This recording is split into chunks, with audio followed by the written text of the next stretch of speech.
قل هو الله أحد الله الصمد لم يلد ولم يولد ولم يكن له كفوا أحد। এজন্য বেশি বেশি সূরাতুল ইখলাস তেলাওয়াত করতে রাজি আছেন তো?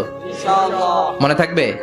বিষ্ণু ঈসা ইসলাম প্রতিদিন ফজরের নামাজের পরে, মাগরিবের নামাজের পরে, ওয়া ইনদামা ইয়ামশি ইলা ফিরাশিহি, রাতে যখন বিছানায় যাবেন, এই দুই হাতকে একত্রিত করে সূরাতুল ইখলাস পড়তেন, সূরাতুল ফালাক পড়তেন, সূরাতুন নাস পড়তেন, পড়ে হাতে ফু দিতেন। সহিহ হাদিস। ফু দিয়ে এই ফু দেওয়া হাতটা সারা দেহের মধ্যে ইয়াবদাউ বিহিমা রাসাহু, মাথা থেকে শুরু করে পা পর্যন্ত এভাবে মেসেজ করে দিতেন, মালিশ করে দিতেন। সুবহানাল্লাহ পড়েন। This is a protection you take from your lord, from all the bad eyes, evil eyes, সব হিংসুকের চোখ থেকে, হিংসা থেকে, সব জাদুটোনা থেকে, সব ব্ল্যাক ম্যাজিক থেকে আপনি প্রোটেকশন চাইলেন কার কাছে? আল্লাহর কাছে।